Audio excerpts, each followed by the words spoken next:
My husband left me for his secretary, Madison, the daughter of my family friend, and emptied our joint accounts the same day. I've outgrown this marriage, Quinn. You were never ambitious enough for me, he said while packing his designer suits.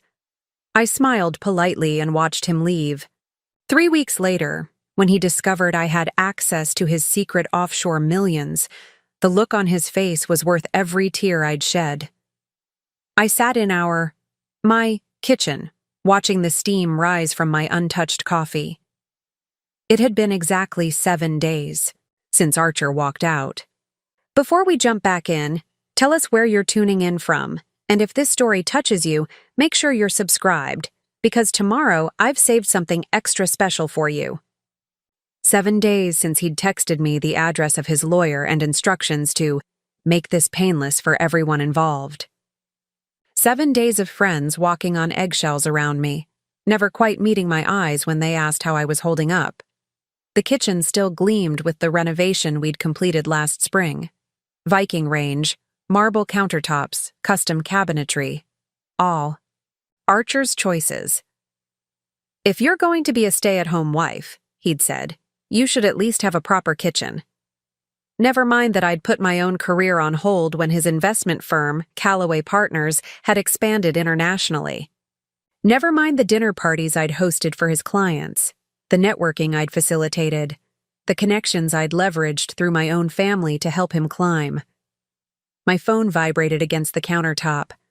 Veronica, my oldest friend and the only person who hadn't treated me like I might shatter. Have you seen it? She asked when I picked up. Seen what? Instagram. Madison's Instagram. Madison Campbell, daughter of Elsa Campbell, my mother's friend from university days. Madison, who I'd helped secure an executive assistant position at Archer's firm when she graduated with her business degree last year. Madison, who had apparently been sleeping with my husband for the past 6 months. I'm not torturing myself. With social media, V, I said, trying to keep my voice steady. Quinn, you need to see this. They're in Santorini, at that resort you always wanted to visit. My heart constricted. The Aero Santorini, the exclusive cliffside resort I'd been dropping hints about for our 15th anniversary next year. 5 yes. Private suites, infinity pools overlooking the caldera, personal staff. He said the company is cutting costs, I whispered. He said we needed to be careful with money because of market volatility. Well, he's being anything but careful in these photos. I'm coming over. 30 minutes later, Veronica was at my kitchen, island, tablet in hand, her dark hair pulled into a messy bun, eyes fierce with protective anger. You don't have to look, she said softly, contradicting her earlier insistence. Show me. She slid the tablet toward me. Madison's Instagram feed filled the screen. Madison, with her perfect blonde waves and impossibly white teeth, lounging by an infinity pool that seemed to drop directly into the Aegean. Madison in a white bikini, raising a champagne glass toward the camera. And there, in the next photo, his arm around her waist, was Archer. My husband of 14 years, looking younger somehow, golden and relaxed in a way he hadn't been at home for years. The caption read, New beginnings with my love. Blessed Santorini. Love Udo, the moon and back. There's more, Veronica said gently. She scrolled down. More photos, more paradise. Then a close-up of Madison's left hand, a massive diamond catching the Mediterranean light. That's not the ring he gave me, I said, surprising myself with how calm I sounded. My engagement ring had been meaningful but modest, chosen before Archer's first big promotion, before Callaway Partners had transformed from a promising boutique firm to a financial powerhouse. This new ring was ostentatious, showy.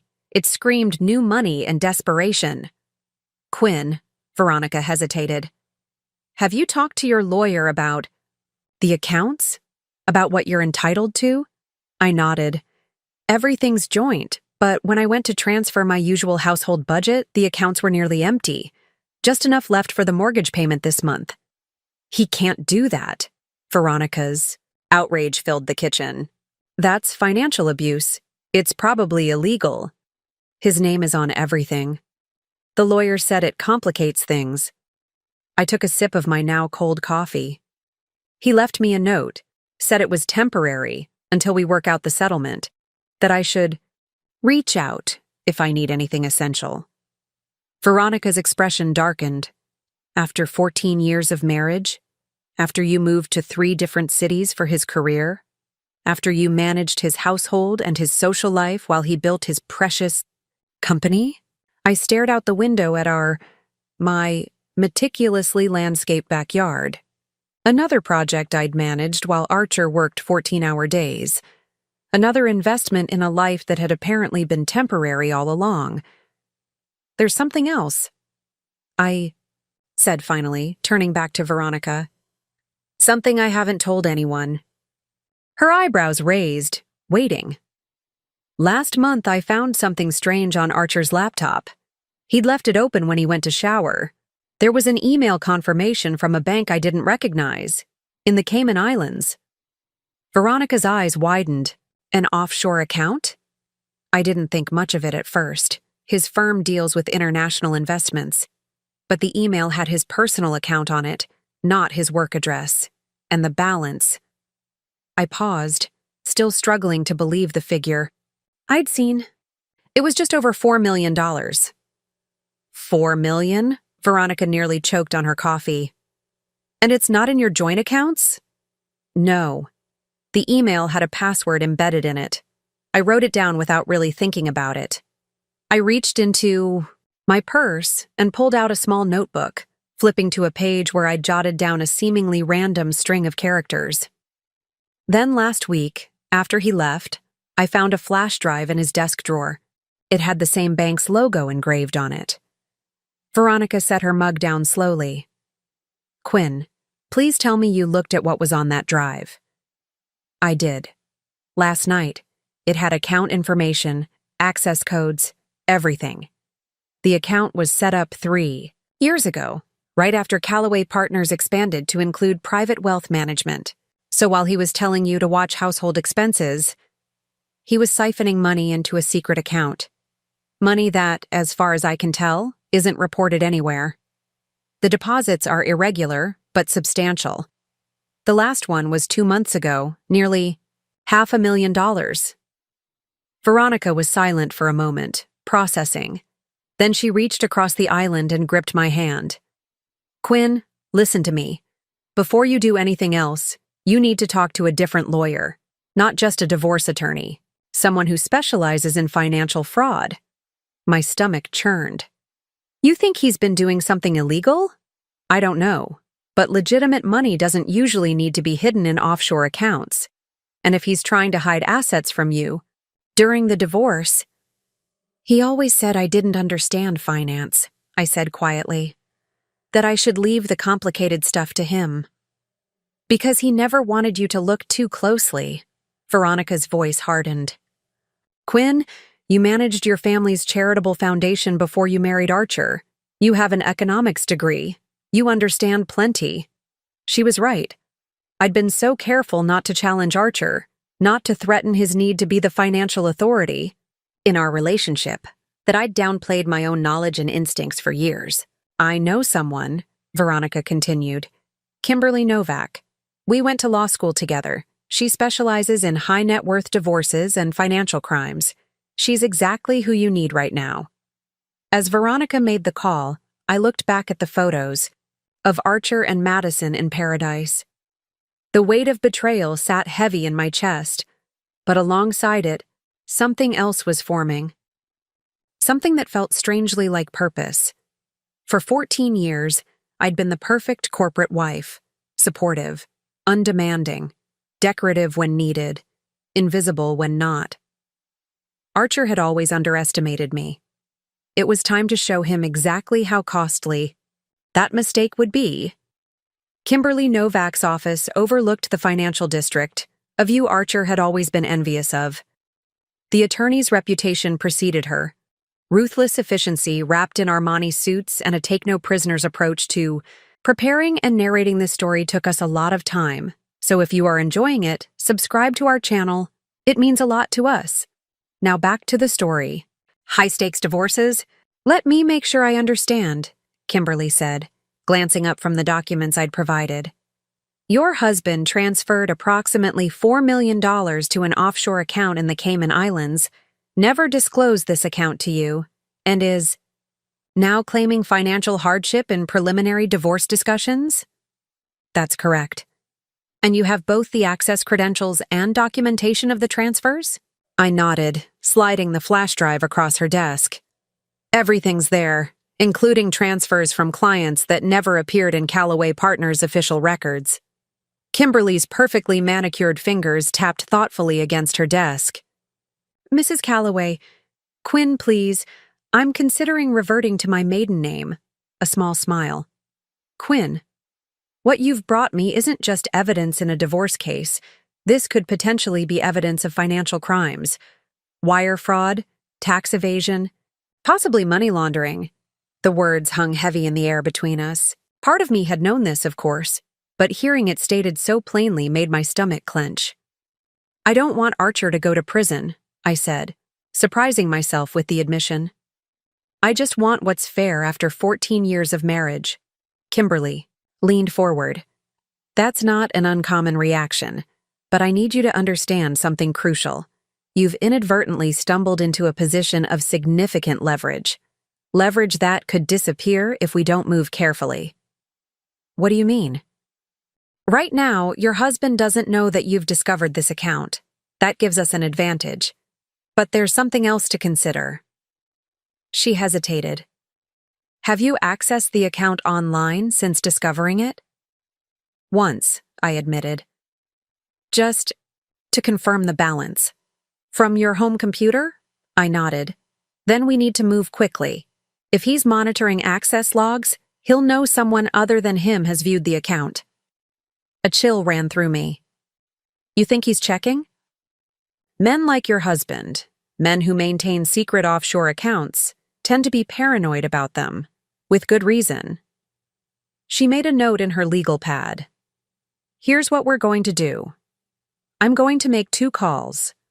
One to a forensic accountant I work with, and another to someone I know at the district attorney's office. The district attorney? My voice rose slightly in panic. Kimberly held up a reassuring hand. Just a consultation. We need to understand exactly what we're dealing with. As she made her calls, I stared out at the city skyline. Archer was out there somewhere, perhaps in his corner office at Callaway Partners, believing he had orchestrated the perfect exit from our marriage. The thought of his confidence, his certainty that I would simply accept whatever crumbs he deigned to offer in the settlement, made something harden inside me. Kimberly ended her second call with a satisfied expression. My contact at the DA's office is very interested in what you've found. What does that mean for the divorce? It means we have options. She leaned back in her chair. Option 1. We use this information as leverage in settlement negotiations. Your husband pays you what you're entitled to, and then some, in exchange for your discretion regarding the offshore account. And option 2? We report everything to the authorities. Your husband potentially faces criminal charges, but the account might be frozen during investigation, complicating your access to those funds. I considered this. Is there an option 3? A slow smile spread across Kimberly's face. I was hoping you'd ask that. Option 3 is more creative. But first tell me, how much do you know about Callaway Partners' client structure? More than Archer realizes, I replied, thinking of the countless dinner parties, the client conversations I'd facilitated, the relationships I'd nurtured on his behalf, especially about their most important client. Harold Wingate, Kimberly. Nodded, clearly familiar with the name. Harold Wingate, billionaire, philanthropist, notoriously private about his finances and fiercely loyal to those he trusted. He'd been Archer's biggest client for 9 years, ever since I'd introduced them at a charity gala my family's foundation had hosted. Harold has been like a mentor to Archer, I explained. He's also a family friend. My father served on the board of his foundation for years. Kimberly's eyes lit with understanding. And does Mr. Wingate know about your separation? Not yet. Archer has been keeping it quiet. Harold is traditional. He values family. He wouldn't look kindly on Archer leaving his wife for his 24-year-old secretary. Especially not if that secretary is the daughter of a family friend, Kimberly added, piecing it together. Especially not then. My voice was steadier than I expected. And if Harold Wingate were to learn about this offshore account, he would pull his business immediately, I said with absolute certainty. Harold's company was investigated for tax irregularities years ago, before Archer even met him. It was a mistake by a previous financial advisor, but the experience was devastating. Harold has zero tolerance for anything that even suggests impropriety. Kimberly nodded slowly. A plan, clearly forming in her mind. So we have a client who represents a significant portion of Callaway Partners' revenue, who wouldn't approve of your husband's personal choices, and who would be particularly alarmed by evidence of financial misconduct. That's correct. My phone buzzed with a text message. I glanced down, expecting Veronica checking in. Instead, I saw Archer's name. Need to talk. Lawyer says you've retained Kimberly Novak. Let's not make this uglier than it needs to be. Call me. I showed the message to Kimberly, whose smile widened. Perfect, she said. He's already nervous. Someone at my firm must have spoken to his attorney. She handed me back the phone. Don't respond yet. In fact, don't contact him at all until we've fully developed our strategy. As I left Kimberly's office an hour later, a strange sense of calm had settled over me. For the first time since seeing those Instagram photos, I felt something beyond hurt and betrayal. I felt powerful. Walking through the financial district, I passed Callaway Partners' gleaming headquarters. On impulse, I stopped at the coffee shop, in the lobby, the same one where Archer had first introduced me to Madison Campbell 18 months ago. She's brilliant, he'd said. Elsa's daughter, top of her class. She'll be an asset to the firm. The barista recognized me. Mrs. Callaway, haven't seen you in ages. The usual? Yes, thank you, Everett. I smiled, realizing Archer had no idea how many quiet allies I had accumulated over the years. People like Everett, who'd witnessed Madison and Archer's lingering lunches months before I'd discovered the affair. As I waited for my coffee, my phone buzzed again. Another text from Archer. Quinn, don't do anything rash. We can work this out. I deleted the message without responding and stepped back into the sunlight, the first genuine smile in weeks spreading across my face. 6 months earlier, life had been deceptively normal. I remembered the evening clearly. A crisp autumn night when the leaves had just begun to turn. Archer was hosting a dinner for potential investors, and I had spent the day preparing our home, coordinating with caterers, and selecting wines that would impress without appearing ostentatious. You've outdone yourself, Archer had murmured in my ear as the last guest departed, his hand resting possessively on my lower back. Harold couldn't stop raving about the event. I'd smiled, leaning into his touch, savoring the rare moment of appreciation. Did you secure the Hamilton account? Thanks to you, he'd said, kissing my temple. Your conversation with Mrs. Hamilton about her charity work sealed it. That night, we'd made love for what I now realized was one of the final times in our marriage. Afterward, Archer had fallen into a deep sleep, but I'd remained awake, mentally reviewing the dinner, identifying what could be improved for next. Time. I slipped out of bed around 2 a.m., heading downstairs to jot down notes for future reference. That's when I'd noticed Archer's laptop open on the kitchen counter, the screen glowing softly in the darkness. It wasn't unusual for him to leave it there. He often reviewed documents after I went to bed. What was unusual was the email displayed on the screen. Not from a client or colleague, but from a bank I didn't recognize. Grand Cayman Financial Services, I hesitated. Archer and I had always maintained certain boundaries. I handled the household. He handled our investments. But something about the email caught my attention. Perhaps the time it had been sent, 11:42 p.m., long after business hours, or the cryptic subject line. Confirmation of transfer, S37. Almost without conscious decision, I moved closer. The email was brief. Mr. Calloway, this confirms receipt of USD $487,000 to account GC 7729031. Updated balance, 3,752,992 monthly account verification. Double Eagle GC 58 Access Portal. Link. As always, this correspondence is protected under Cayman Islands banking privacy laws. Regards, Theodore Walsh. Private Client Relations. I stared at the screen, unable to process what I was seeing. Nearly $4 million? In an account I'd never heard of? Our joint investment portfolio, the one Archer occasionally reviewed with me, totaled just over $2 million.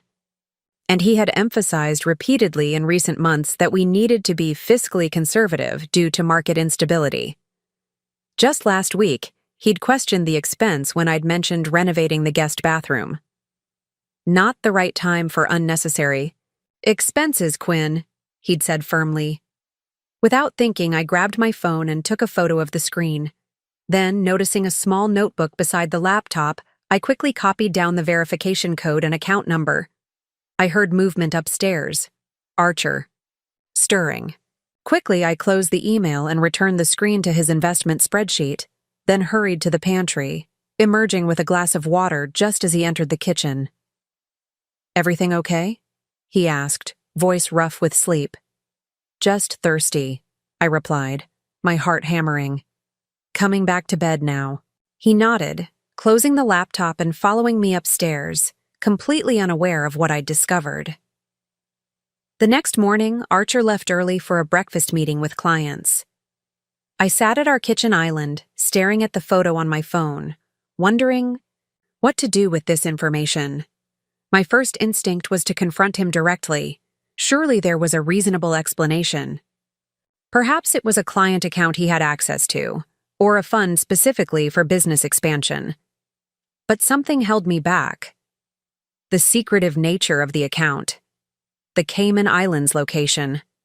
The fact that it had never been mentioned in any of our financial discussions. I decided to wait and observe, to see if Archer would eventually mention it himself. Maybe during our annual financial review coming up in December. But December came and went. The financial review focused entirely on our joint accounts, with Archer emphasizing how market volatility meant we needed to limit major purchases.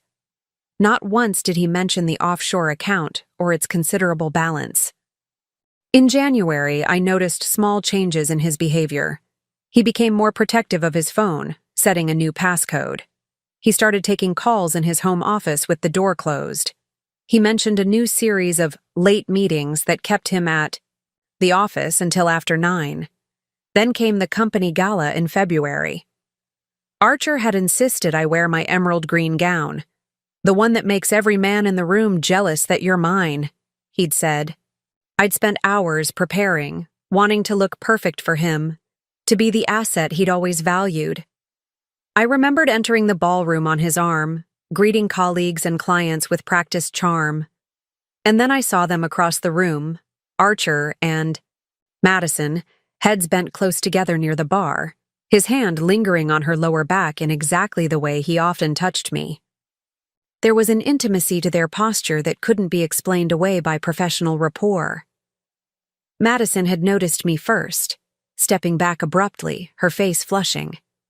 Archer had turned, his expression shifting from annoyance at the interruption to a carefully composed smile when he saw me. "Quinn, there you are," he'd said smoothly. "Madison was just updating me on the Westridge proposal." Madison nodded, her eyes not quite meeting mine. "Your dress is stunning, Mrs. Calloway." Thank you, Madison, I'd replied, maintaining the social grace that had been instilled in me since childhood. How's your mother? I haven't seen Elsa since her fundraiser last month. She's well.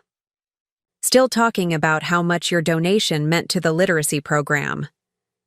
The exchange had been pleasant, unremarkable to anyone observing.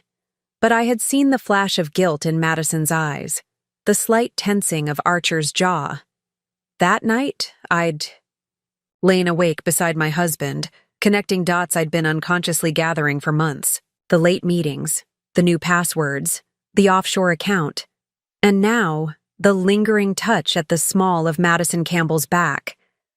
I didn't confront him then. Something instinctive told me to wait, to gather more information.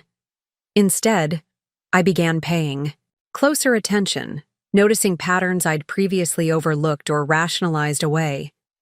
The offshore account took on new significance. No longer just a financial curiosity, it now seemed like preparation, a nest egg hidden away for a future I wasn't meant to be part of. I just hadn't realized how soon that future would arrive.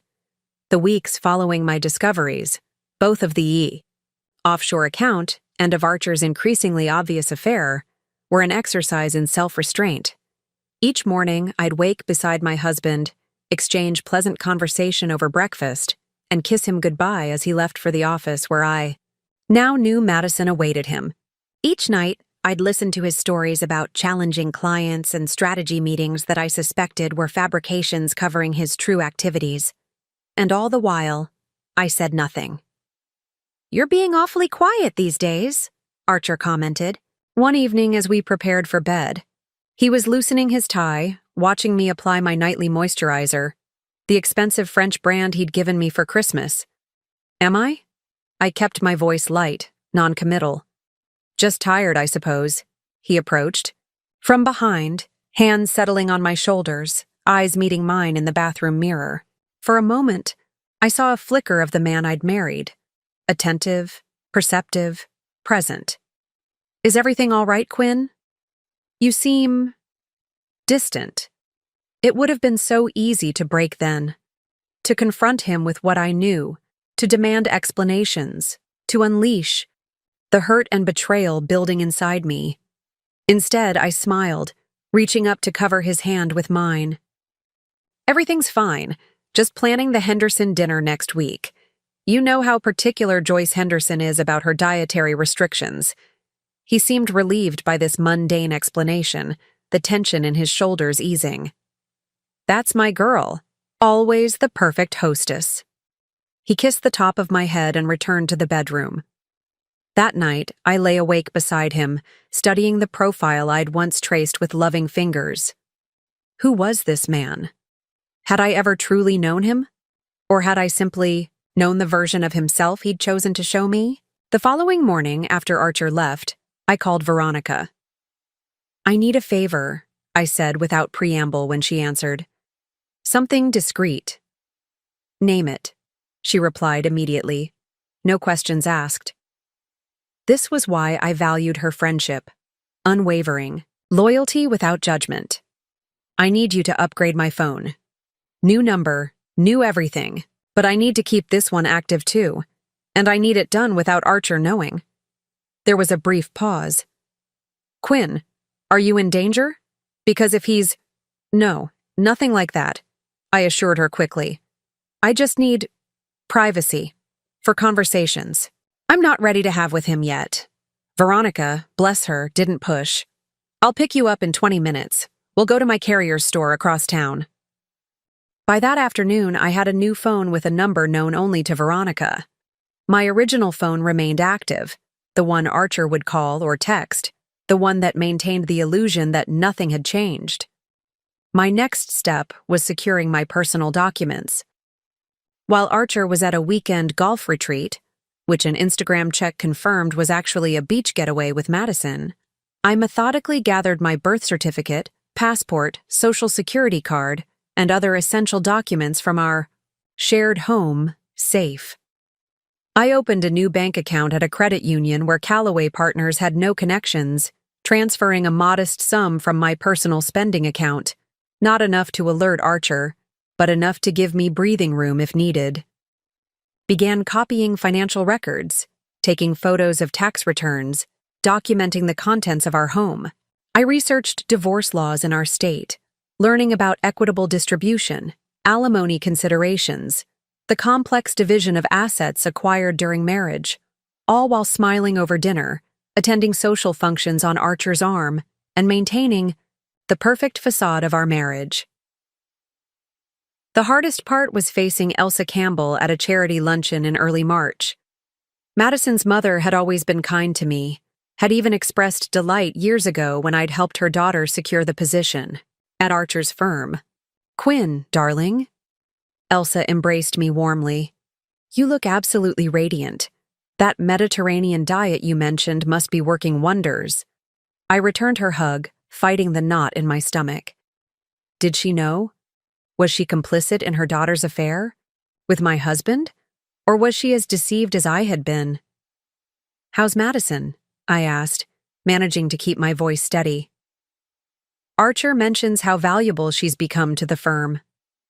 Something flickered across Elsa's face. Discomfort? Guilt? It was gone, so quickly I couldn't be certain. "Thriving," she said, her smile not quite reaching her eyes. "Working too hard, of course. You know how these young, ambitious types can be." "Indeed," I murmured. "Perhaps we should have dinner soon, the four of us? It's been too long." Elsa's composure faltered momentarily. What a lovely idea. Though Madison's schedule is so unpredictable these days, let me check with her and get back to you. She never did. That evening, I found Archer in his home office, ostensibly reviewing quarterly reports. I leaned against the doorframe watching him work, wondering if he was actually messaging Madison. "I saw Elsa Campbell today," I said casually. His fingers paused imperceptibly over the keyboard before resuming their rhythm. "How is she?" "Well, we discussed having dinner together soon. You, me, Elsa, and Madison. I thought it might be nice." Now his fingers stopped completely.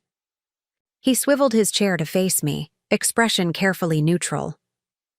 "That's probably not the best idea right now. Madison's working on a major project for the Wingate account. I need her focused." "Of course," I conceded easily. It was just a thought, as I turned to leave. He called after me. "Quinn, is everything okay? You've seemed different lately." I smiled.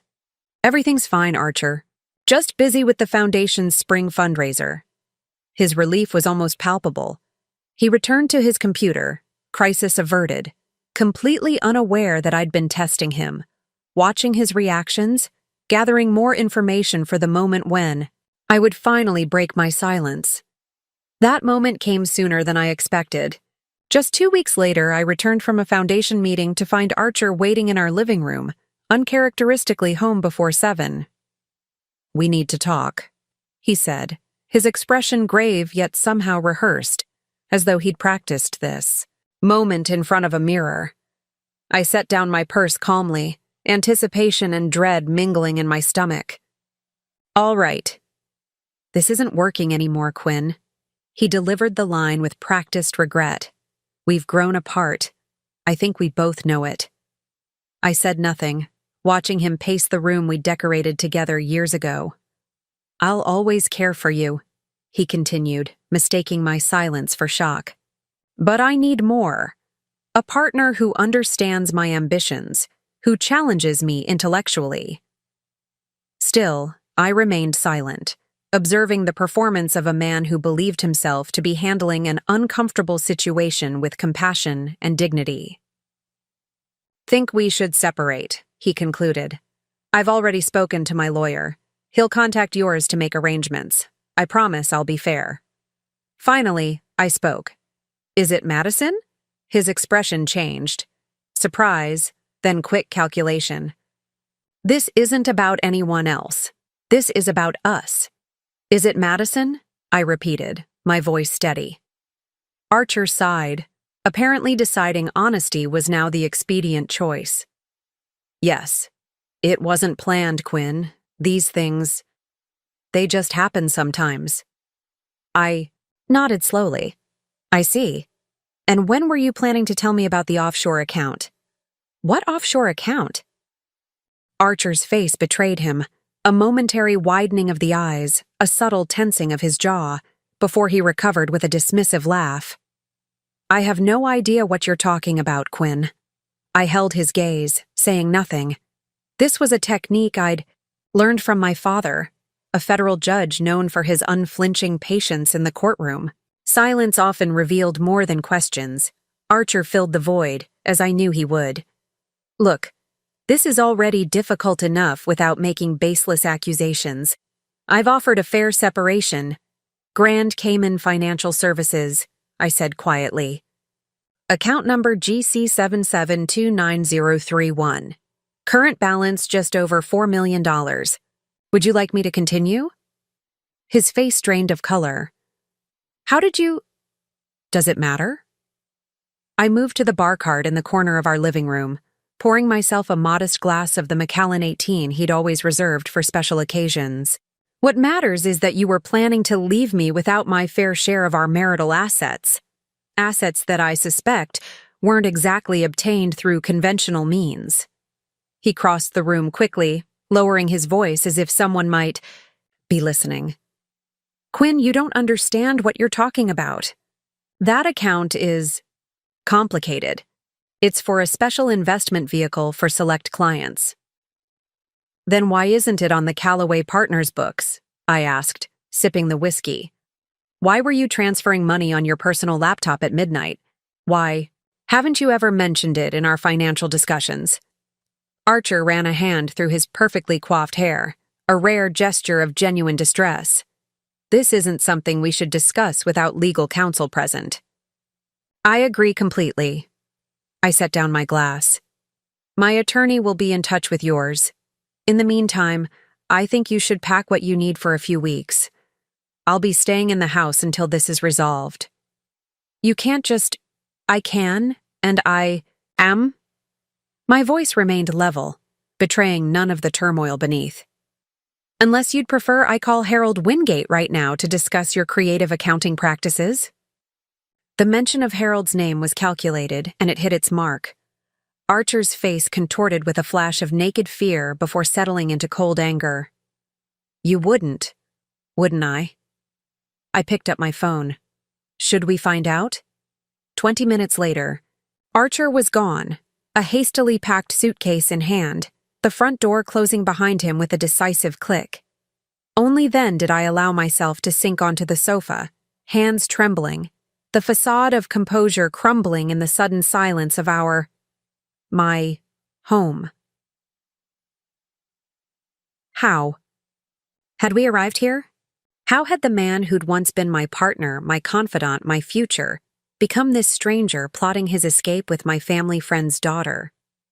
My mind drifted back 15 years, to the beginning, before Callaway Partners, before the wealth, before Madison Campbell existed as anything but a child in her mother's Christmas cards.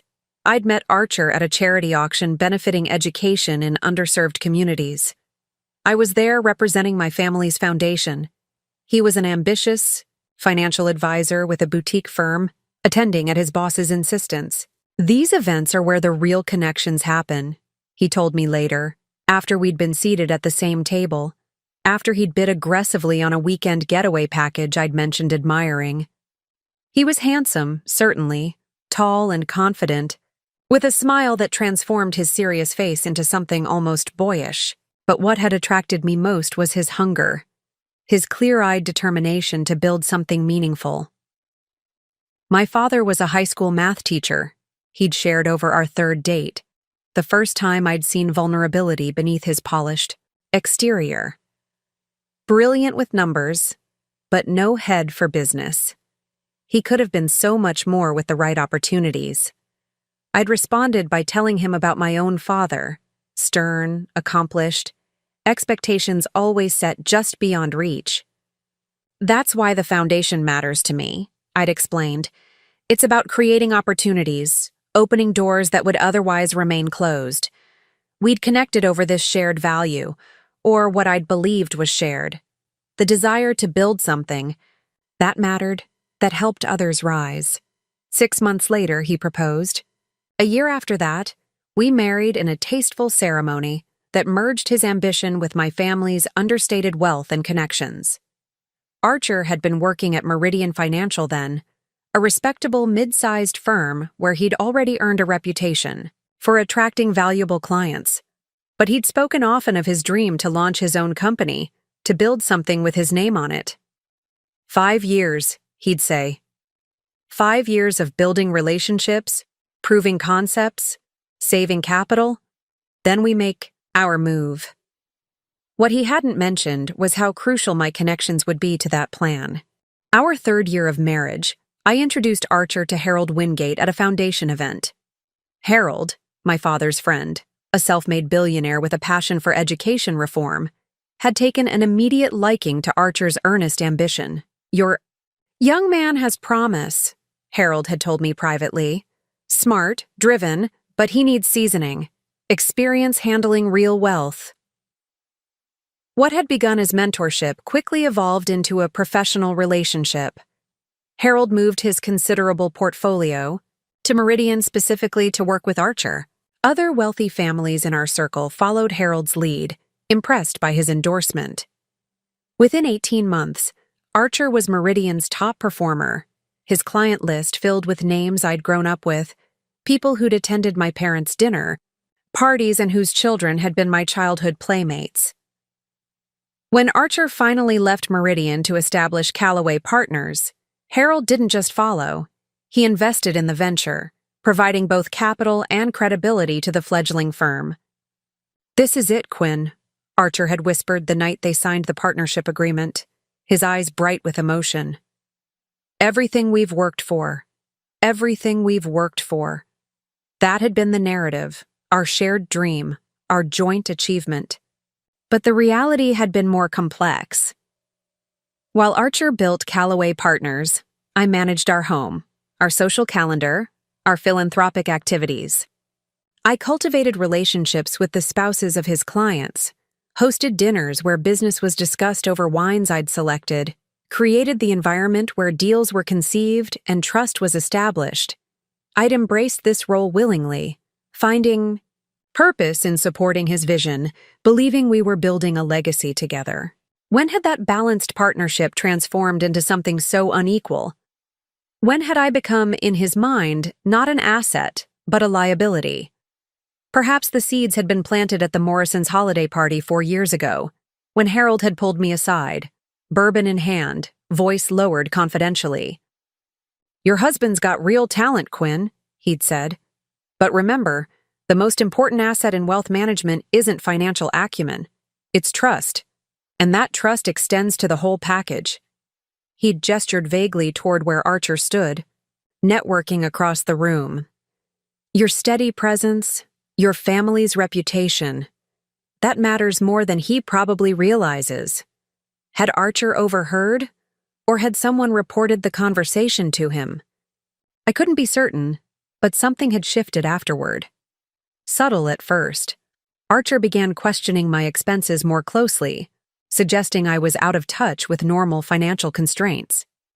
As Callaway Partners grew, as Archer's confidence expanded with his success, he'd begun undermining me in small ways, correcting my understanding of investment concepts at dinner parties, joking about my expensive tastes to clients, gradually rewriting our history so that my contributions diminished while his expanded.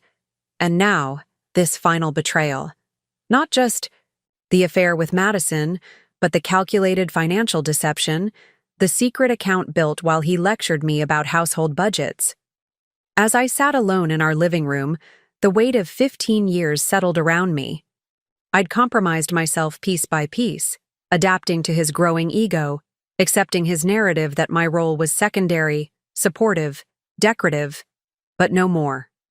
"You actually have significantly more leverage than your husband realizes," Kimberly said, spreading documents across her conference table. 3 days had passed since I'd confronted Archer about the offshore account and sent him packing. Now I sat in Kimberly's office with her forensic accountant, Trevor, a soft-spoken man with meticulous attention to detail. "We've completed our preliminary analysis of the account information," Trevor explained, adjusting his glasses. "And it's concerning." "Concerning how?" I asked. "The deposits don't follow any consistent pattern that would indicate legitimate business transactions. They coincide with major client acquisitions at Callaway Partners, but the amounts don't correspond to any standard fee structure." Kimberly tapped a highlighted section of the report. "In simple terms, we believe these may be undisclosed payments from clients, essentially kickbacks for preferential treatment of their investments. That would violate SEC regulations," I said, recalling conversations with my father about financial ethics. "Among other things," Trevor nodded. "There are also indications of commingled funds, client money being temporarily diverted before being reinvested." "The colloquial term is theft," Kimberly added dryly.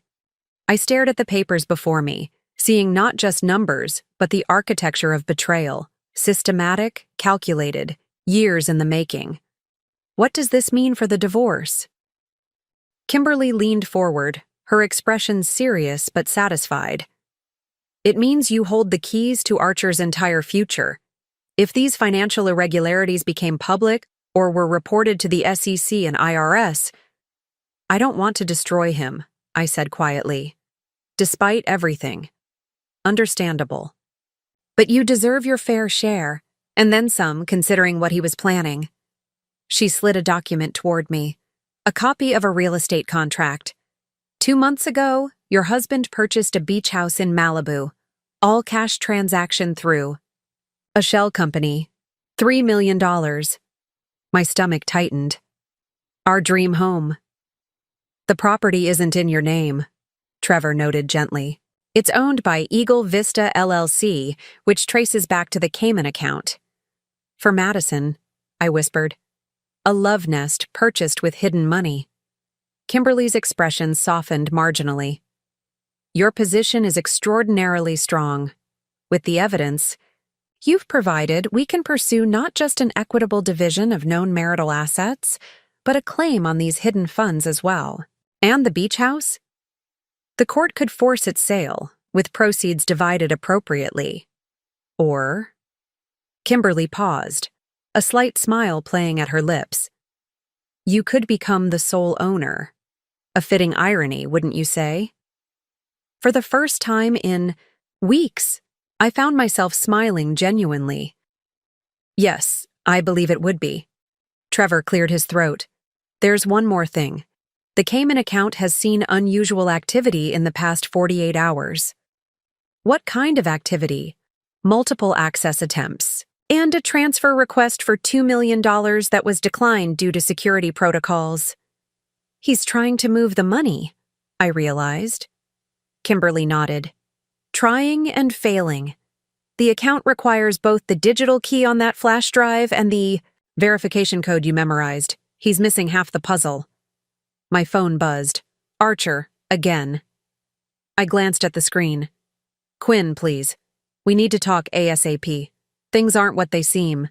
I can explain everything about the account. Call me back." I showed the message to Kimberly, who read it with a raised eyebrow. "He's panicking," she observed. "Good. Let him sweat." As I left her office, I felt something I hadn't experienced since, discovering Archer's betrayal, genuine control over my situation. The hidden advantage I now possessed wasn't just financial, it was informational. Archer had underestimated me for years, believing I was too trusting, too accommodating to notice his machinations. That misjudgment would prove to be his most expensive mistake. Looking back, the signs had been there for years. Like water damage spreading beneath perfectly painted walls, our marriage had been deteriorating long before the visible cracks appeared. I remembered clearly the first significant shift, Archer's 40th birthday, 3 years ago. I'd planned an intimate gathering at Le Bernardin, his favorite restaurant. Just 20 guests, close friends, and his most valued clients, including Harold Wingate. During the toast, Harold had raised his glass to me. To Quinn, he'd said warmly, the woman behind Callaway Partners' success. We all know who really builds the relationships that matter. It was meant as a compliment, an acknowledgement of my role in cultivating the social connections that fueled Archer's business. The guests had chuckled appreciatively, glasses raised. But later that night, as our car carried us home, Archer's silence had radiated tension. "Everything okay?" I'd asked, reaching for his hand. He'd pulled away slightly. "Harold makes it sound like you're the reason for my success. Like I couldn't have built Callaway Partners without you playing hostess." "That's not what he meant," I'd said, surprised by his reaction. He was just being gracious. He meant exactly what he said. Archer's voice had hardened. "He's always had a soft spot for you.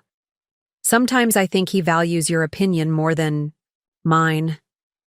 It was the first time I'd glimpsed this insecurity, this fear that his accomplishments might be attributed to my family connections rather than his own merit. I'd reassured him, downplayed my contributions, reinforced his narrative of self-made success. After that night, I became more careful about shining in public. I deferred to Archer in conversations, directed compliments his way, never mentioned client relationships that had originated through my family connections.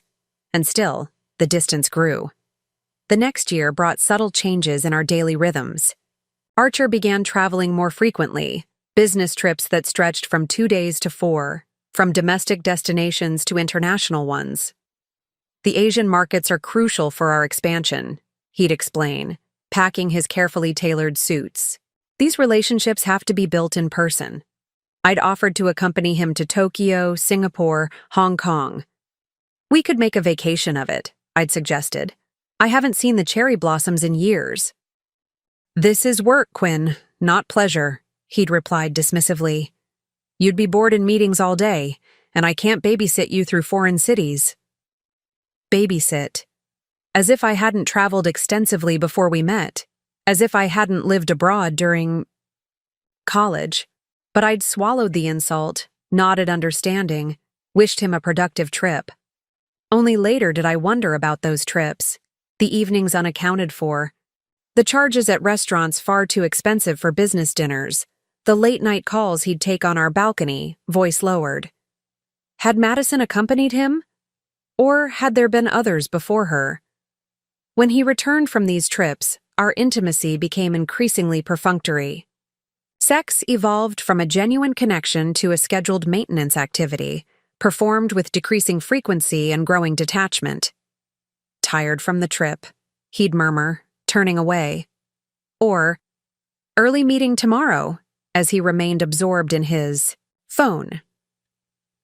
I'd told myself this was normal for long-term marriages, for busy professionals in their 40s. I'd focused on the framework of our life together, the beautiful home, the respected position in our community, the comfortable routine, rather than the emptiness spreading inside it. Last Christmas had brought another telling moment. For 15 years, I'd selected thoughtful gifts for Archer. A vintage watch he'd admired, first edition books by authors he respected, experiences we could share. His gifts to me had once been equally personal, jewelry chosen with my taste. In mind, art that reflected conversations we'd had, weekend getaways to places I'd mentioned wanting to visit. But last Christmas, he'd handed me a jewelry box containing an ostentatious diamond necklace. Beautiful, but nothing like my usual understated style. The card had been signed by his assistant. When I'd tried it on, forcing enthusiasm, he'd barely looked up from his phone to approve. "It'll look perfect at the McAllister Gala," he'd said absently. "Their new foundation director will be there, could be a valuable client." I'd understood then that the necklace wasn't a gift for me, but a business accessory, an investment in the corporate wife image that served his purposes. Later that day, I'd found the receipt in his coat pocket while hanging it up. The necklace had been purchased at the same time as another item, a delicate gold bracelet with a single pearl, exactly the type of elegant, minimalist piece I actually preferred. But that bracelet had never been given to me. I remembered staring at the receipt, a cold certainty settling in my stomach. Even then, I'd talked myself out of the obvious conclusion. Perhaps it was for his mother, I'd reasoned, or a token of appreciation for a valued employee. The irony was bitter now. I'd been so dedicated to preserving our marriage, to maintaining the perfect image, that I'd willfully ignored the evidence of its collapse. After discovering the Cayman account, after confronting Archer and sending him away, I'd found myself wandering through our home, seeing it with new eyes. The framed photos that created the illusion of an intimate partnership. The matching towels and robes, the his and hers sinks, the king bed where we'd grown increasingly separate despite physical proximity. All of it, all the trappings of our marriage, had become a theater set, convincing from the audience but hollow behind the facade. Now, sitting in my living room with a glass of wine, I scrolled through Madison's Instagram again. The Santorini photos had been joined by new ones, Madison and Archer on a private yacht, her diamond ring prominently displayed. The caption read, "Dreams really do come true. Engaged, my forever." I zoomed in on Archer's face, searching for signs of the man I'd married. He looked happy, genuinely happy, in a way I hadn't seen in years. Had he ever loved me? Or had I simply been a strategic choice, a beneficial merger rather than a true partnership? Perhaps it didn't matter anymore. What mattered was what came next. Harold Wingate's Westchester estate appeared through the trees after I passed through imposing gates and navigated a winding driveway. The housekeeper led me through the grand foyer to Harold's mahogany-paneled study, where the 72-year-old billionaire rose to greet me. "Quinn, this is unexpected. Is Archer with you?" "No, Harold. I came alone." I accepted his brief hug. "I hope you don't mind the intrusion." "Nonsense. You're always welcome." He gestured to a comfortable chair. "Margaret, bring us some tea, would you?" After the housekeeper departed, Harold studied me carefully. "You look troubled. What's happened?" "Archer and I have separated," I said, deciding directness was best. Harold's expression registered surprise, then concern. "I'm sorry to hear that. It's not just a rough patch. He's leaving me for his assistant, Madison Campbell." His eyebrows shot up. "Elsa's daughter? The one you helped place at the firm?" I nodded, the irony still bitter. "There's more," I continued. "I've discovered some concerning financial irregularities, an offshore account, unusual transactions." The housekeeper's return with tea momentarily paused our conversation. After she departed, Harold poured for us, both his movements deliberate. "Quinn, I've had concerns about Archer's business practices for some time." His admission came reluctantly. Nothing concrete, just patterns that didn't quite add up. "What kind of patterns?" "Returns that seemed too consistent. Investment opportunities that emerged too conveniently. Staff turnover in the compliance department." He sighed heavily. "About 3 years ago, I reduced my active investments with Callaway Partners. I kept enough to maintain the relationship, but—" "You were protecting yourself," I realized. Harold nodded. "I should have said something to you, but I had no proof, just instincts. And you seemed so happy, so proud of what Archer was building." 6 months ago, he continued, I hired an independent auditor to review all my investments, including Callaway Partners. The auditor suggested a deeper investigation, but I hesitated because of you, Quinn. I didn't want to disrupt your life if my suspicions were unfounded. For the next 30 minutes, I outlined everything: the Cayman account, the suspicious transactions, the Malibu property. Harold listened without interruption, his expression growing increasingly grave. "This is worse than I imagined," he said finally. "Not just ethical breaches, but potentially criminal actions." He returned to his desk, his decision apparently made. "Next week, I'm moving all remaining investments away from Callaway Partners. I've already begun the process quietly. Harold, I didn't come here to ask you to withdraw. He held up a hand. This is my decision, based on information I should have acted on months ago. But there's something else. His voice lowered confidentially.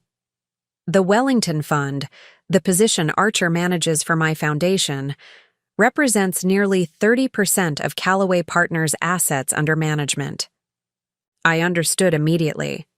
That withdrawal alone could destabilize the firm. Precisely.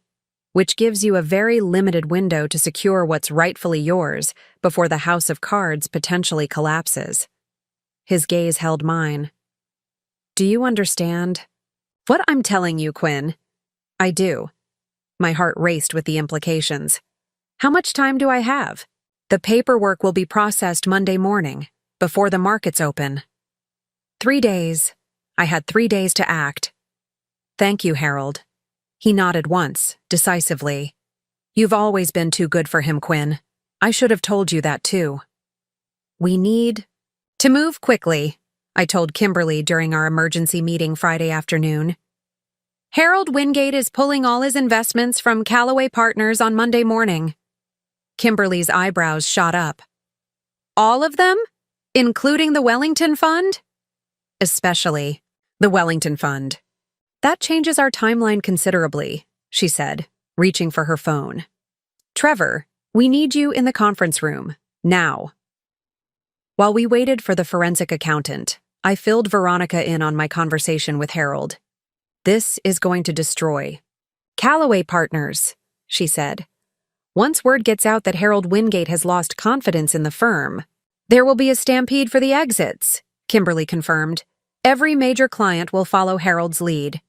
Trevor arrived with his laptop and folders. Kimberly quickly outlined our compressed timeline. We have until market open Monday, she concluded. Approximately 68 hours to secure Quinn's interest before the potential collapse of Callaway Partners. Trevor nodded, already typing. I'll need to modify our strategy. The offshore account is our primary concern. Once the firm destabilizes, Archer may attempt more aggressive measures to protect those funds. Can we freeze the account? I asked. Not directly, Trevor replied, but we can implement a sort of dead man switch. If anyone attempts to transfer funds without proper authentication, both the digital key and your verification code, it would trigger an automatic notification to banking authorities in the Cayman Islands. Would that stop the transfer? Not immediately, but it would create a paper trail and regulatory scrutiny that Archer would desperately want to avoid. Kimberly made notes of her own. We need a two-pronged approach. First, secure the offshore assets. Second, formalize your claim to the known marital assets before Callaway Partners experiences any public destabilization. How do we do that? Veronica asked. Typically, divorce proceedings freeze assets until formal division, but we don't have time for standard procedures. Kimberly tapped her pen thoughtfully. We need Archer to sign a postnuptial agreement. Today. I stared at her. He'll never agree to that. He will if the alternative is an SEC investigation initiated before market open Monday. The next hour was a blur of activity. Trevor secured the Cayman account while Kimberly drafted a post-nuptial agreement. Veronica kept me grounded, bringing coffee and reassurance as the plan took shape. Now we need to get Archer here, Kimberly said. No warnings, no preparation. We need him off balance. He's been calling and texting for days, I said.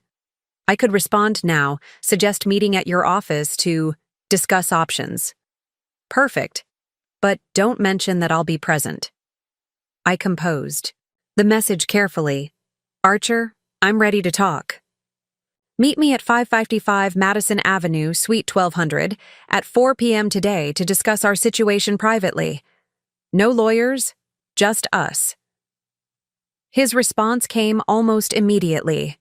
Finally, I'll be there. Thank you, Quinn. He's desperate, Veronica observed.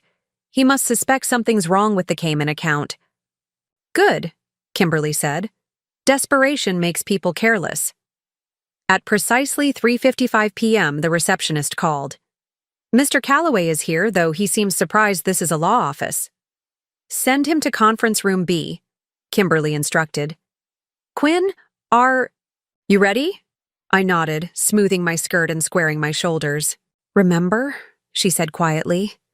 You hold all the cards now. He just doesn't know it yet. Archer looked haggard when I entered, his usual immaculate appearance slightly frayed. His tie was perfectly knotted, his suit expertly tailored, but dark. Circles shadowed his eyes, and a muscle twitched in his jaw. Quinn? He rose quickly, relief evident. Thank you for agreeing to meet. I've been so worried. He stopped abruptly as Kimberly entered behind me. What is this? You said no lawyers. I said no lawyers for you, I replied calmly, taking a seat across from him. Please sit down, Archer. This won't take long. He remained standing, anger replacing relief. If you've brought counsel, I should have mine present as well. Feel. Free to call him, Kimberly said smoothly, setting a document on the table.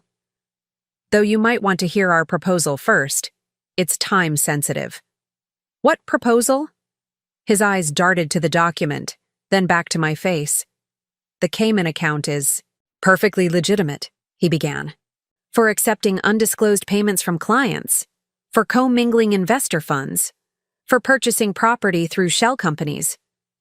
I kept my voice level. Are those your legitimate explanations, Archer? The blood drained from his face. He sank slowly into the chair opposite me. How did you— It doesn't matter, Kimberly interjected. What matters is that we have documented evidence of financial improprieties that would interest the SEC, the IRS, and possibly the FBI.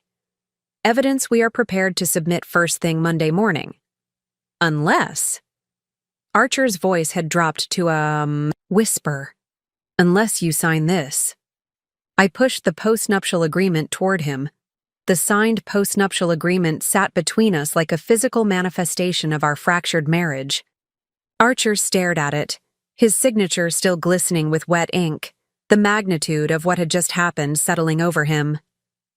I think we're finished here, Kimberly said, collecting the document.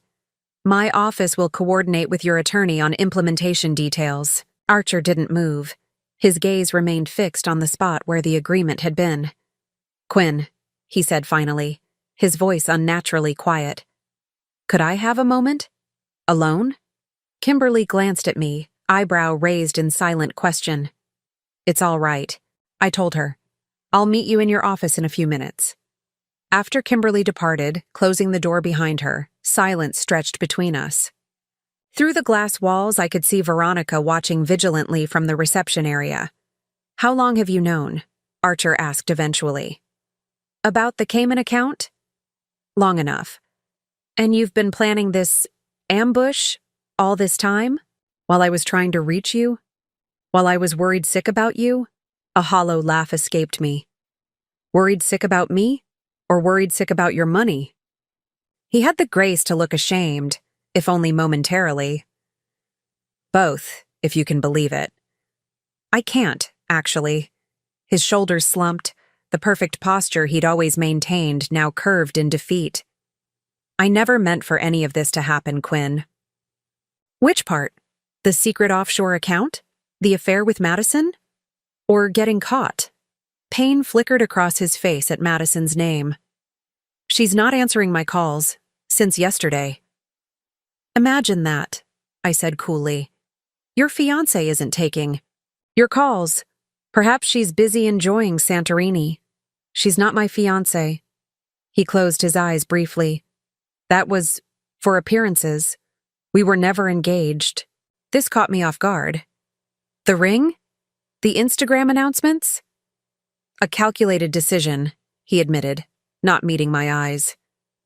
When rumors started circulating about Harold potentially pulling his investments, I needed to project stability. Madison was amenable to helping create that impression. The callous pragmatism stunned me. Not an affair of passion or genuine connection, but a strategic alliance, another business arrangement in Archer's world. Did she know? About your plans for me? For our marriage? His hesitation told me everything. She understood the situation. I see. So Madison wasn't just your lover. She was your accomplice. That's an ugly word. It's an ugly situation. He leaned forward, suddenly earnest. Quinn, the offshore account wasn't just about hiding money from you. It was protection against market volatility, against regulatory overreach. Every major player in finance maintains similar structures. Is that what you tell yourself? The difference is that everyone doesn't drain joint accounts the moment they walk out on their spouse. Everyone doesn't lie to their wife about financial hardship while secretly buying beach houses for their secretary.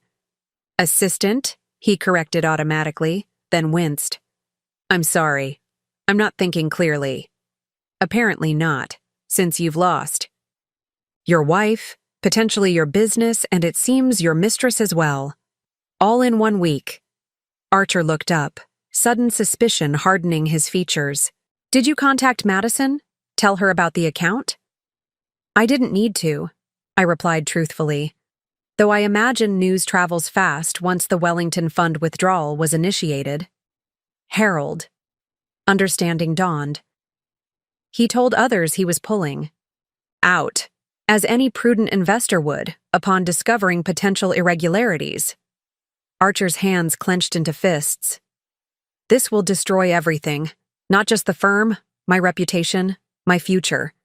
Was that your plan all along? Total annihilation? No. Archer, that was your plan for me. I met his gaze steadily. I'm simply ensuring equitable consequences. By ruining me? By holding you accountable. I rose from my chair, suddenly exhausted. Whatever happens to Callaway Partners now is between you and your clients. I've secured what's mine. As I turned to leave, he called after me, his voice catching. What am I supposed to do now? I paused at the door, looking back at the man I'd once built my life around. In that moment, he seemed smaller somehow, diminished without the scaffolding of his carefully constructed success.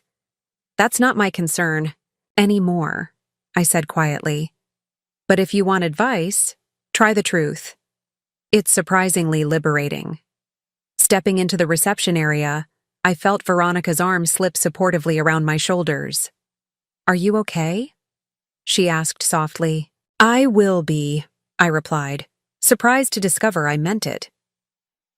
The weekend passed in a strange limbo. While Archer presumably scrambled to save Callaway Partners from Monday's impending withdrawal, I secluded myself at home, ignoring the constant buzzing of my phone as news spread through our social circle. Monday morning arrived with a sense of inevitability. I sat in my kitchen, coffee in hand, watching financial news on my tablet. The headline appeared shortly after market open. Breaking, major outflows at Callaway Partners. As Wingate Fund withdraws billions, I didn't need to read the article to imagine the chaos unfolding at Archer's office. The Wellington Fund's withdrawal wouldn't be a secret. In the financial world, such movements created immediate ripples. Other investors would be calling, demanding explanations, possibly initiating their own withdrawals. By noon, Kimberly called with an update. The financial press is circling, she reported.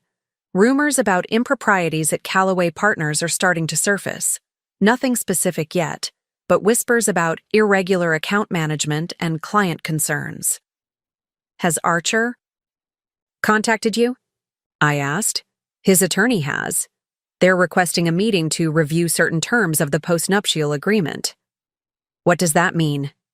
It means they're getting desperate, Kimberly said, satisfaction evident in her voice. But the agreement is ironclad. Every I dotted, every T crossed. After our call, I did something I'd been avoiding. I checked Madison's Instagram. Her Santorini photos were gone.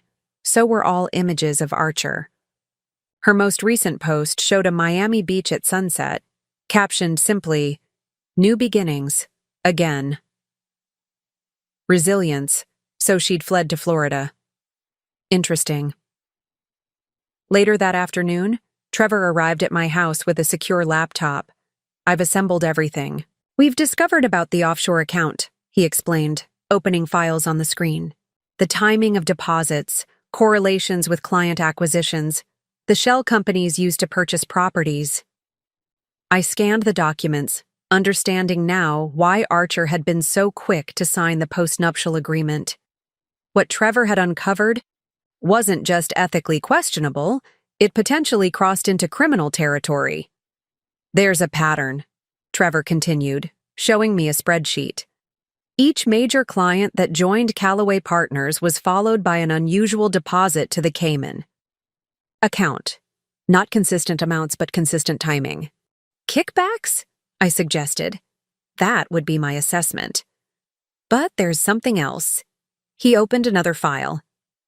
These transactions here, they show temporary redirections of client funds. Money would leave established investment accounts, appear briefly in transit accounts, then return minus small percentages. He was skimming, I realized. Carefully and not enough to raise immediate alarms, but over time, it accumulated to millions. I sat back, processing the extent of Archer's deceptions. Even knowing what I did, the systematic nature of his actions was shocking. What happens now, with this information? I asked. Trevor looked uncomfortable. That's your decision. The postnuptial agreement protects your interests regardless. But this, he gestured at the screen, this goes beyond your divorce. I understood his meaning. What I was viewing wasn't just evidence in a marital dispute. It was potential evidence of financial crimes. Crimes that had impacted not just me, but Callaway Partners' clients, employees, and the financial system itself. The question facing me now wasn't about securing what was rightfully mine. That battle was won. The question was whether I had a responsibility to ensure Archer faced consequences beyond our private reckoning. As Trevor packed up his laptop, he left me with a final thought. Mrs. Callaway, Quinn, this information doesn't disappear just because you've settled your personal affairs. Eventually, someone else might uncover these same patterns. The question is whether you want to control how and when that happens. In the wake of Trevor's revelations, I needed perspective. Beyond legal and financial advice, I invited Veronica over for dinner, setting aside the thick folder of documents to focus on reconnecting with the person who'd stood by me throughout this ordeal.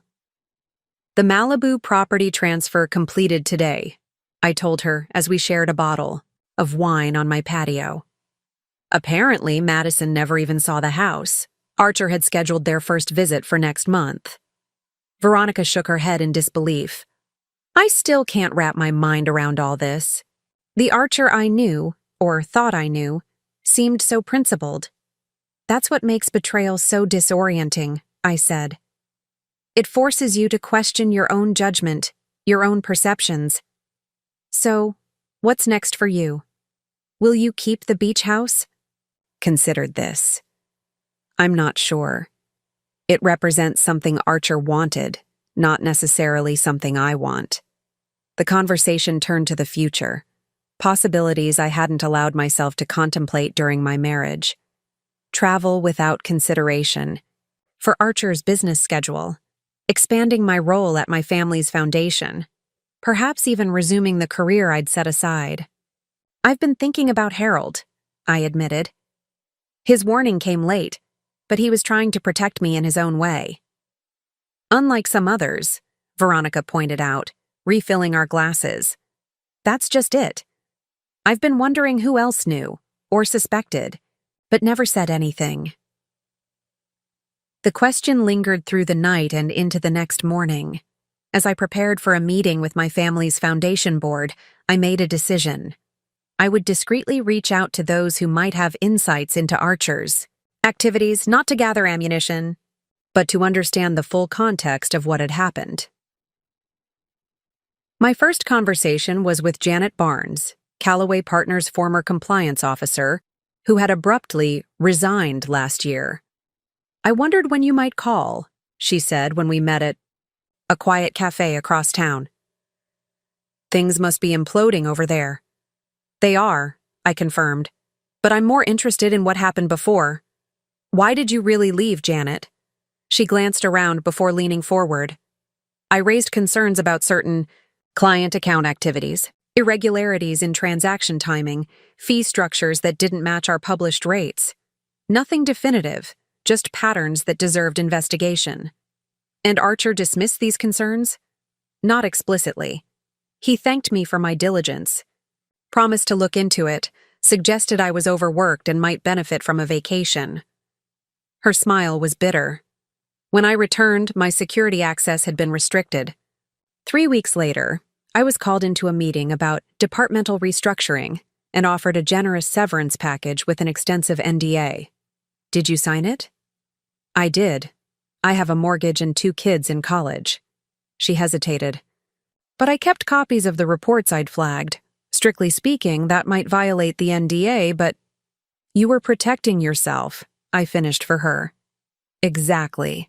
Similar conversations followed with others in Archer's orbit, a former partner who'd been bought out under mysterious circumstances, an accountant who'd transferred to another firm after expressing philosophical differences with Callaway's practices, even Archer's previous assistant, who'd been replaced by Madison after 7 loyal years.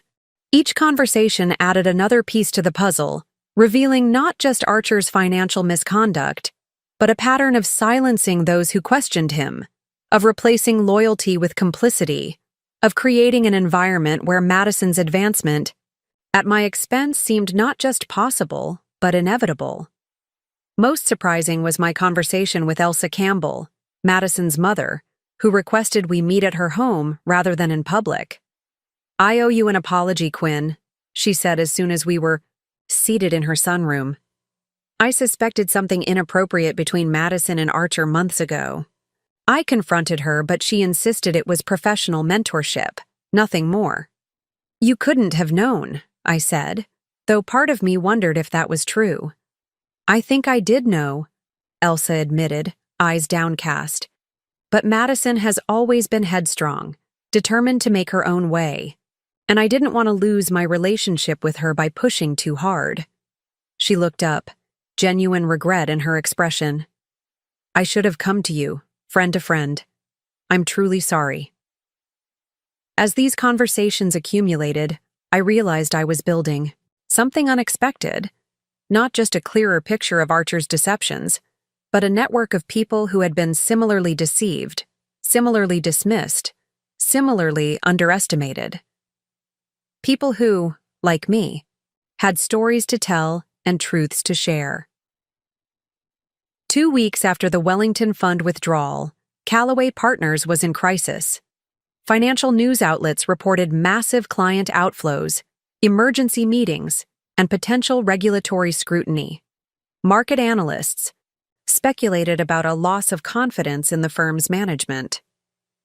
Through it all, I maintained my silence publicly while Kimberly efficiently executed the terms of our post-nuptial agreement. The Malibu property was now legally mine. Half of our joint assets had been transferred to accounts in my name only.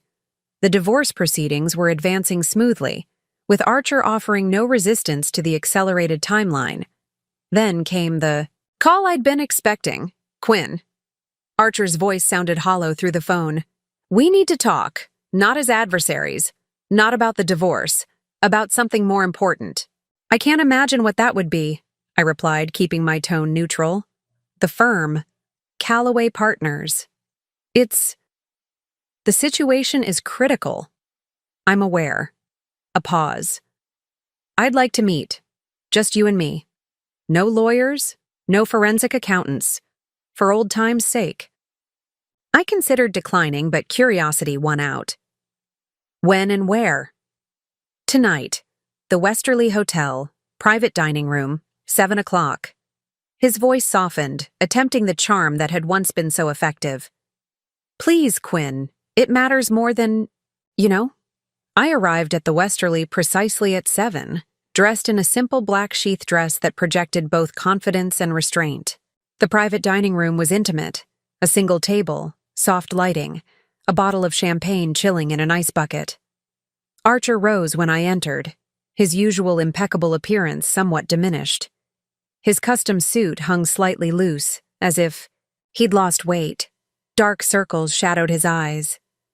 "Thank you for coming," he said, pulling out my chair. "I wasn't sure you would." "Let's be clear about something," I said, remaining standing. "If this is some attempt at reconciliation, I'm leaving immediately." "It's not," he assured me quickly. "This is about salvaging what can be salvaged from a situation that spiraled beyond either of our expectations." I took my seat, waiting. As he poured water for both of us, noticing he left the champagne untouched. "The SEC has opened an informal inquiry into Callaway Partners," he began without preamble. "Not a formal investigation yet, but preliminary questions about our client, account management practices." "I'm not surprised," I replied honestly. "No, I don't suppose you are." He met my gaze directly. "The question is whether you provided them information." I didn't. Relief flickered across his face. "Thank you for that, at least. Don't mistake my choice for mercy, Archer. I simply made a decision about my priorities." He nodded, accepting this. "That's why I wanted to meet, to discuss priorities, specifically the future of Callaway Partners." I raised an eyebrow. "I don't see how that concerns me anymore." "It does if you want to protect your settlement." He leaned forward. "If the firm collapses completely, if regulatory actions freeze assets or impose significant penalties, the value of what you received through our agreement diminishes substantially." "My settlement is secure," I reminded him. "The transfers are complete." "For the known assets, yes. But there are other considerations." His expression turned calculating. "The Cayman account, for instance, currently secure through your arrangement with the bank, but not immune to international regulatory action if a formal investigation begins." So this was his angle, fear that the offshore funds might still be compromised. "What exactly are you proposing, Archer?" "A partnership of sorts." He slid a folder across the table. "I've developed a recovery plan for Callaway Partners, new leadership structure, enhanced compliance oversight, transparent fee structures. The works." I opened the folder, skimming the document inside. "And you need what from me?" "Two things. First, your explicit non-cooperation with any regulatory inquiries. Second, your public support for the restructured firm." "Public support?" I echoed incredulously. "A statement expressing confidence in the new direction. Perhaps rejoining the firm's charitable foundation board."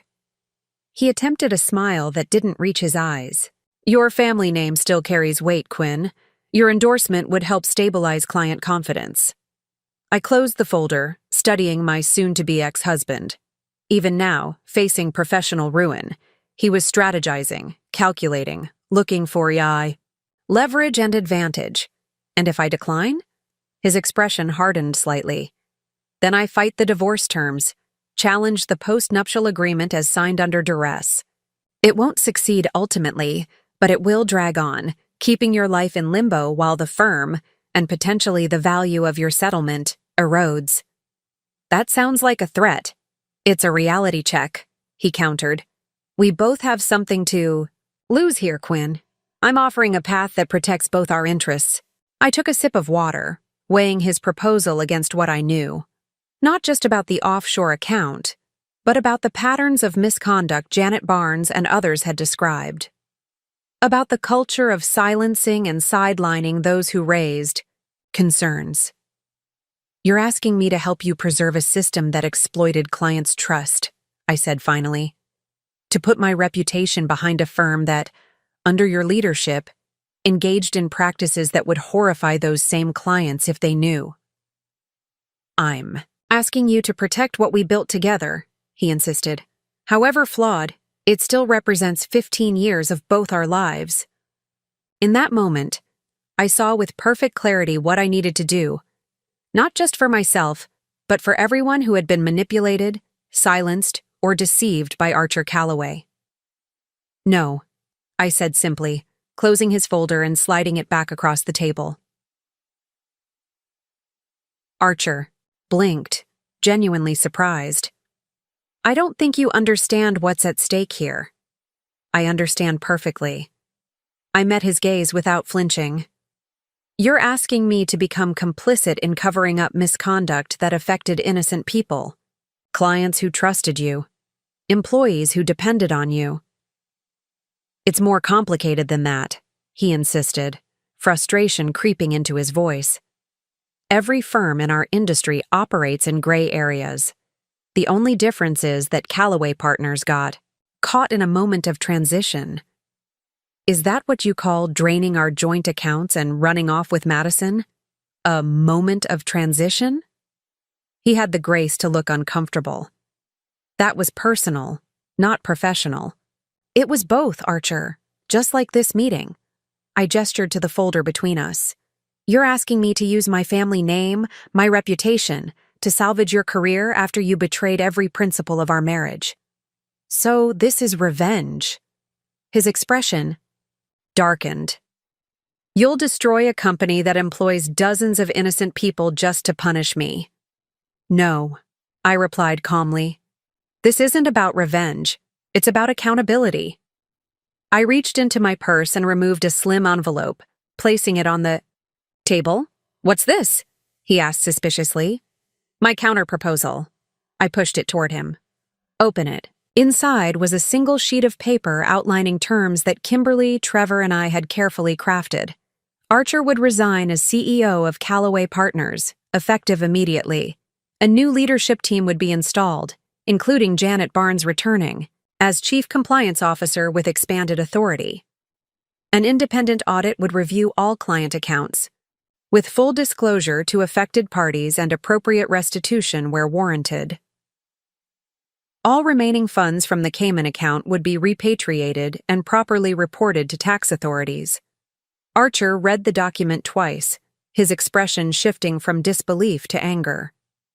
This is corporate suicide. No firm survives this kind of disclosure. A firm built on deception doesn't deserve to survive, I countered. But the people who work there deserve a chance at redemption. And if I refuse? Then tomorrow morning, the SEC receives a detailed report from Trevor Martin, containing everything we've documented about the offshore account, the client fund misappropriations, and the systematic silencing of compliance concerns. Archer's face flushed with anger. You wouldn't. I already authorized it, I said quietly. The only reason it hasn't been sent is because I wanted to give you this choice. Some choice, he scoffed. Professional execution or professional suicide? It's more than you gave me when you emptied our accounts, I reminded him. More than you gave Janet Barnes when you pushed her out for doing her job. He stared at me, a complex mix of emotions crossing his face. Rage, fear, and something that might have been a flicker of reluctant respect. You've changed, he said finally. No, Archer. I've simply stopped diminishing myself to accommodate your ego. He picked up the document again, reading the terms more carefully. The Cayman money, it would be subject to penalties, possible criminal charges. Yes, but cooperating voluntarily would likely mitigate those consequences.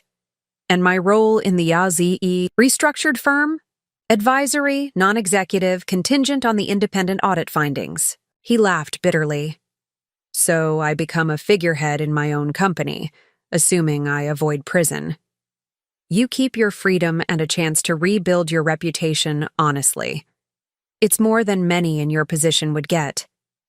For several minutes, Archer sat, in silence, the weight of his choices visibly pressing on him. I wondered what calculations were running through his mind. Risk assessments, probability matrices, the complex algorithms of self-preservation that had always guided his decisions. Madison reached out yesterday, he said suddenly, the non sequitur catching me off guard. From Miami. Wanted to know if there was any way to salvage her position at the firm. A humorless smile twisted his lips.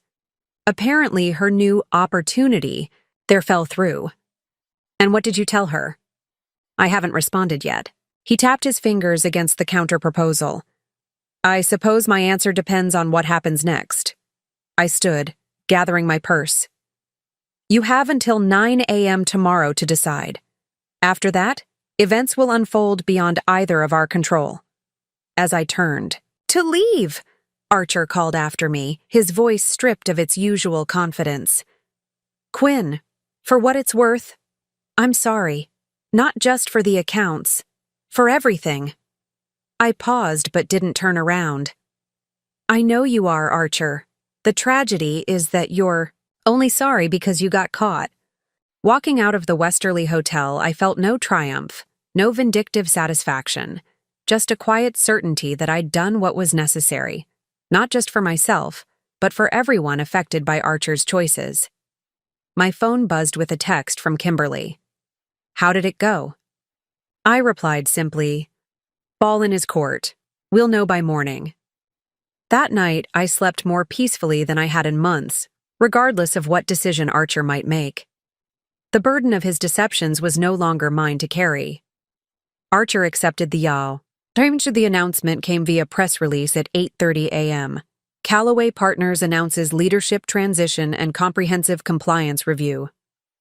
The carefully worded statement outlined Archer's decision to step back from day-to-day operations, while the firm underwent a proactive reassessment of internal procedures. What the press release didn't mention was the conference call that had preceded it. Archer, myself, Kimberly, and Harold Wingate confirming the specific details of the arrangement. The repatriation of the Cayman funds, the independent audit process, the restructured leadership team with Janet Barnes at its helm. You've made the right decision, Harold had told Archer, his tone both stern and oddly paternal. The only decision that gives the firm a fighting chance. The financial press initially treated the announcement as typical corporate reshuffling. By afternoon, however, more perceptive analysts were reading between the lines, noting the unusual emphasis on enhanced client transparency and third-party compliance verification. This has your fingerprints all over it, Veronica remarked when she arrived for dinner that evening, brandishing a bottle of champagne. Especially the part about establishing a client restitution fund. Pure Quinn Callaway. Practical atonement. I accepted the champagne with a smile. I had excellent advisors. But the vision was yours, she insisted, following me into the kitchen. You could have simply walked away with your settlement. You could have reported everything to the SEC and watched the firm implode. Instead, you found a third path. I shrugged, uncomfortable with her praise. It seemed the most just outcome for everyone involved. And Archer? How did he seem when it was all finalized? I paused while retrieving champagne flutes from the cabinet, considering the question. Defeated, but also relieved, maybe, as if some part of him welcomed the chance to stop running from his own decisions. The implementation began immediately. Janet Barnes returned to Callaway Partners the following Monday, now with the title of Chief Ethics and Compliance Officer and a direct reporting line to the board.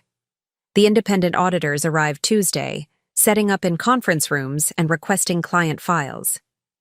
By week's end, preliminary findings confirmed what Trevor had already documented: patterns of preferential treatment for certain clients, undisclosed fees, questionable movement of funds.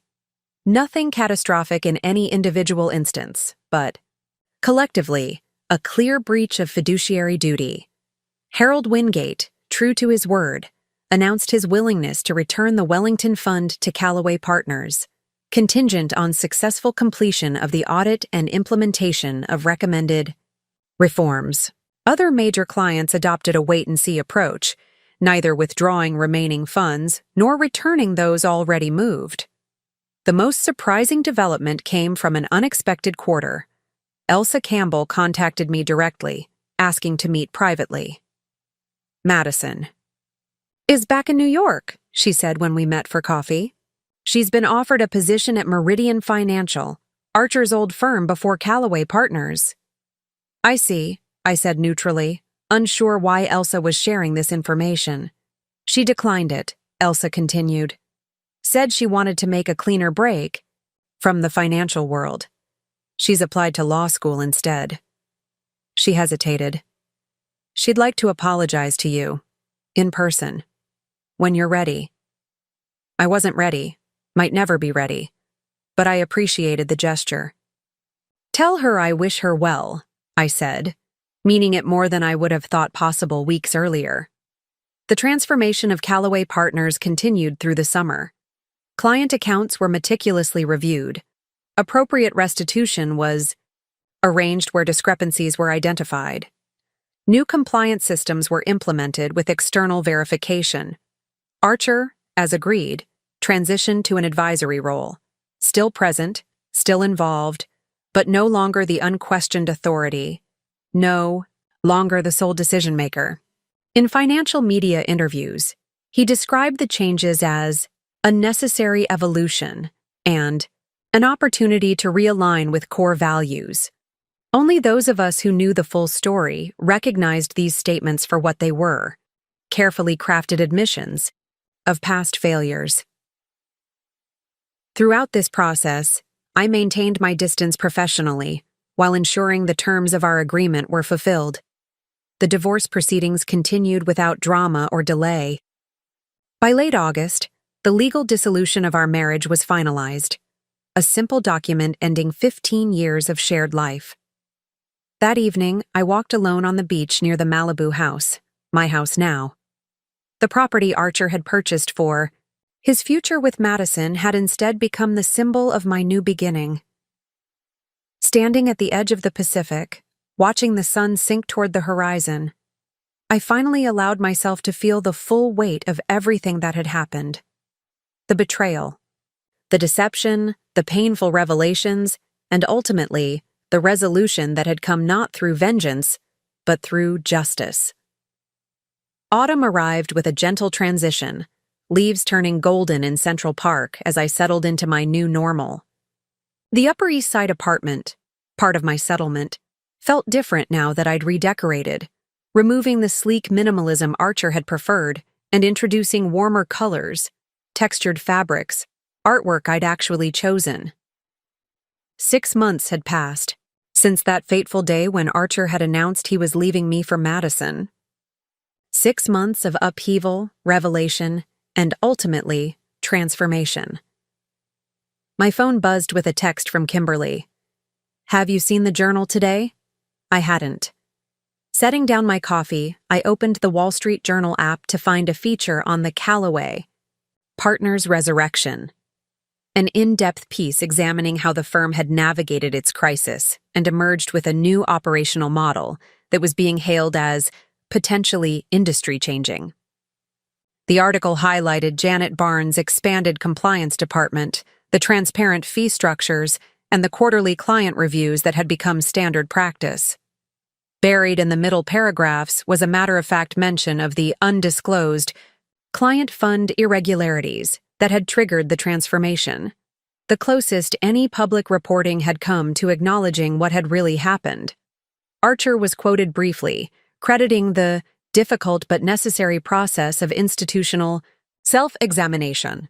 Reading his carefully crafted statement, I wondered if he ever truly reflected on his personal choices or merely reframed them in whatever narrative served him best. That evening, I had dinner with Harold Wingate at his favorite steakhouse, a quarterly tradition we'd established in the aftermath. The Wellington Fund had indeed returned to Callaway Partners, but under strict oversight conditions that Harold monitored personally. The firm's actually performing better under the new structure, he noted, cutting into his prime rib. More sustainable growth, more consistent returns. Turns out ethical behavior is good business. Who knew? His eyes twinkled with ironic humor. Any word from Archer? I asked, attempting a casual tone that didn't quite succeed. Harold studied me thoughtfully. He's adapting. Chafing under the restrictions, of course, but adapting. The board keeps him on a short leash. I nodded, feeling a complex emotion I couldn't quite name.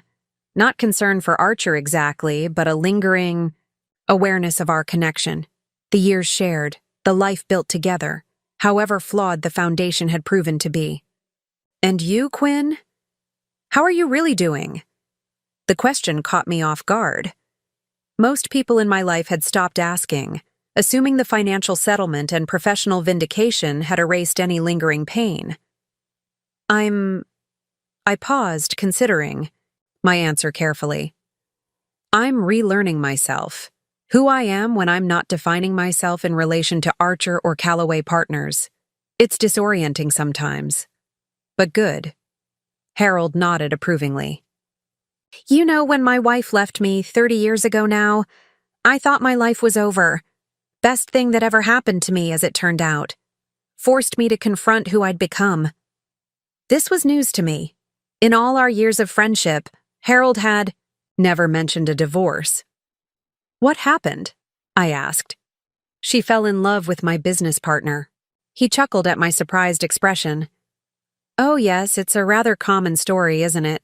The betrayal hurt like hell at the time, but it compelled me to rebuild from the ground up. My company, my values, eventually my personal life. Is that why you took an interest in us? In Archer and me? Perhaps. He sipped his scotch thoughtfully. I recognized something in him. The same hunger for success that had consumed me.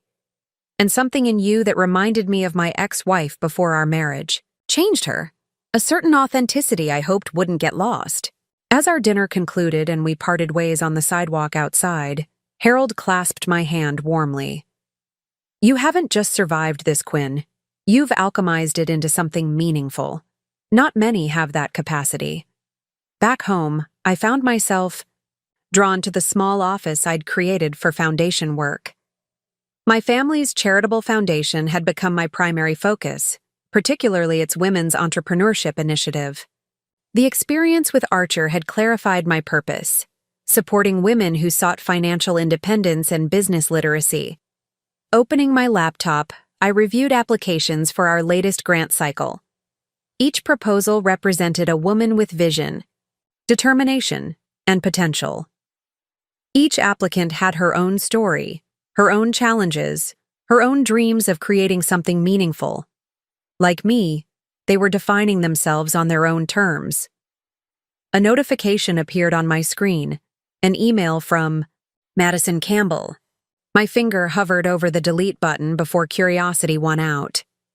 Quinn, I know an apology is inadequate, but I want to offer one nonetheless.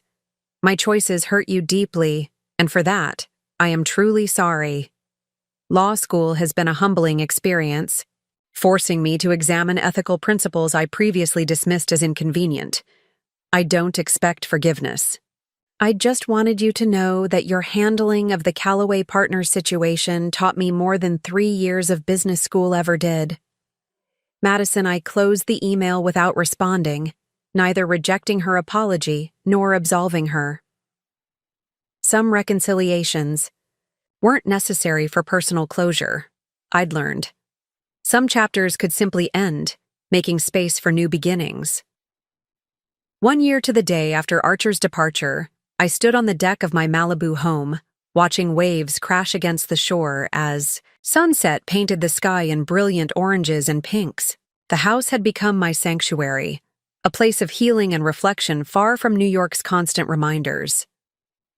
The offshore account that had changed everything was long since closed, its contents properly distributed according to our agreement and legal requirements.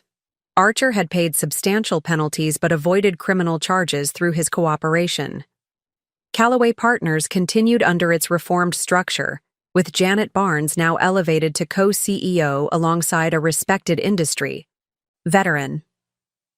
My phone rang, Veronica checking in, as she often did on significant dates. "How are you feeling today?" she asked. "Any regrets? Second thoughts?" I considered the question seriously, watching a seagull dance on air currents above the water. "None," I answered truthfully. "I was thinking earlier about something my grandmother used to say, that some people come into our lives as blessings, others as lessons. And Archer? Both, I think. The marriage taught me about my own resilience. Its ending taught me about my own worth.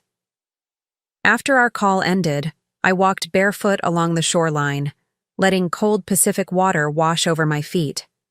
The woman who had once organized her life around Archer's ambitions, who had accepted his narrative of her limitations, who had diminished herself to avoid overshadowing him, she was gone, transformed by the very crisis meant to destroy her.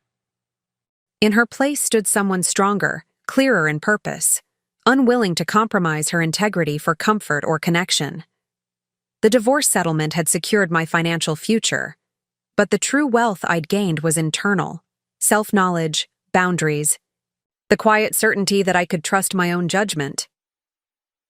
As darkness fell over the ocean, I thought about the complex journey from betrayal to freedom.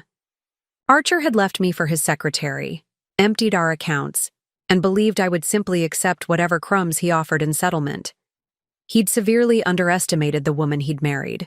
What I did with his offshore account hadn't just changed my financial circumstances, it had changed me.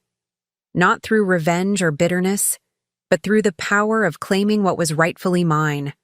Not just assets, but agency over my own story. The path forward stretched before me now, unwritten and full of possibility. Up next, you've got 2 more standout stories right on your screen. If this one hit the mark, you won't want to pass these up. Just click and check them out. And don't forget to subscribe and turn on the notification bell so you don't miss any upload from us.